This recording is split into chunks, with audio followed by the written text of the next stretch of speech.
Recently অনেক বিষয়ে আমার বক্তব্য দিয়ে অনেক অনেক পত্রিকাতে আসলে দেওয়া হচ্ছে যে বুবলির বক্তব্য বা বুবলি বলেছেন এমন কিছুই না।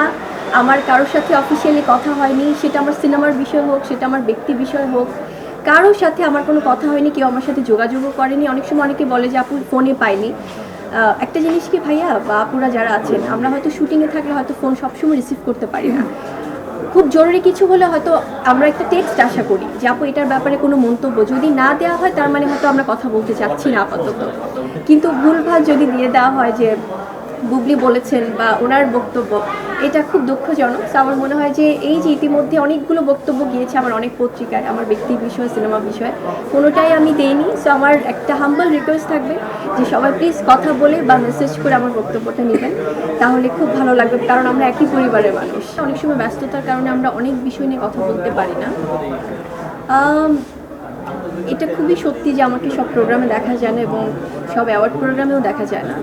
কারণ আমার মনে হয় কাজের স্বীকৃতি অনুযায়ী যখন সেটা প্রপারলি আমাকে সম্মানিত করা হবে, সেটা খুব লিমিটেড বা সেটা খুব গ্রহণযোগ্য যে প্রোগ্রামগুলো সবার কাছে, সেগুলোতে হয়তো আমাকে কখনো দেখা যাবে বা দেখা যায়। কিন্তু গণহারে যদি কখনো আমার ছবি, যেটা আপনি বলছিলেন, ছবি বা অ্যাওয়ার্ডের ওগুলোতে যদি ব্যবহার করা হয়, সেটা আমার মনে হয় অবশ্যই যোগাযোগ করে নেওয়া উচিত। অনেক সময় আমারও চোখে পড়ে না, যেটা হয়তো বা আমার কাছের যারা বা আমার যারা ভাই ব্রাদার আছেন সাংবাদিকরা, তারা হয়তো পাঠাচ্ছে যে আপু ভেবেছি আপনি আসবেন, বাট আপনি তো আসেননি।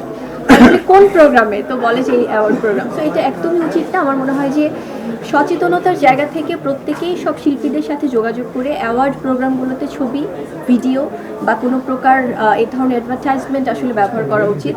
কারণ আমার মনে হয় যে সেটা একদিক থেকে কিন্তু একটা প্রতারণা। সো এটা কারোই করা উচিত না। সব কিছু জেনে ইনফর্ম করে দেন আসলে এটা ব্যবহার করা উচিত। আজকে দেখছিলাম আপনারা যাদেরকে সিলেক্ট করেছেন, সেই সিলেক্ট করার ক্ষেত্রে মোটামুটি বলা যায় যে এখানকার সবচেয়ে যোগ্যদের সিলেক্ট করেছেন।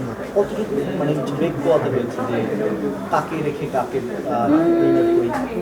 খুব একটা বেগ পোহাতে হয়নি ভাইয়া, টু বি অনেস্ট। কারণ আমরা যখন কিছু কিছু স্পেসিফিক বিষয় তো আসলে আমরা খেয়াল করেছি, যারা পারফর্ম ভালো করেছে, যাদের লুকস ওয়াইজ, যাদের কনফিডেন্স, যাদের ট্যালেন্ট, শুধুমাত্র লুক আর পারফরমেন্স দিয়েও তো অনেক সময় আসলে হয়তো বা ইন্ডাস্ট্রিতে টিকে থাকাটা একটু কঠিন। যারা আসলে ইনার জায়গা থেকে ট্যালেন্টেড, তাদের ব্যাপারগুলো আমরা যখন কথা বলেছি, কোয়েশ্চেন করেছি, সেগুলো এসছে। সো সব কিছু বিচার করেই আসলে মার্কিং করা হয়েছে এবং খুব স্বচ্ছ বিচার করা হয়েছে আমার মনে হয়। সবাই আমরা যারা ছিলাম বিচারকদের জায়গায় এবং যারা অর্গানাইজার ছিলেন, তারাও অনেক বেশি কোঅপারেটিভ ছিলেন। সো সব কিছু মিলে আমার মনে হয় যে খুব সুন্দরভাবে বিচার কার্য সম্পাদন করা হয়েছে। একটা প্রশ্ন করতে চাই, একটা 26টা আসলে কেমন কাটছে?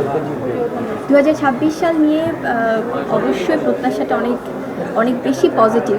কারণ আমি সবসময় বলি যে এখন পর্যন্ত আমরা সুস্থ আছি, ভালো আছি আলহামদুলিল্লাহ। সবাইকে নিয়ে একসাথে প্রোগ্রাম অ্যাটেন্ড করছি, এটা অনেক বেশি ভালো লাগার।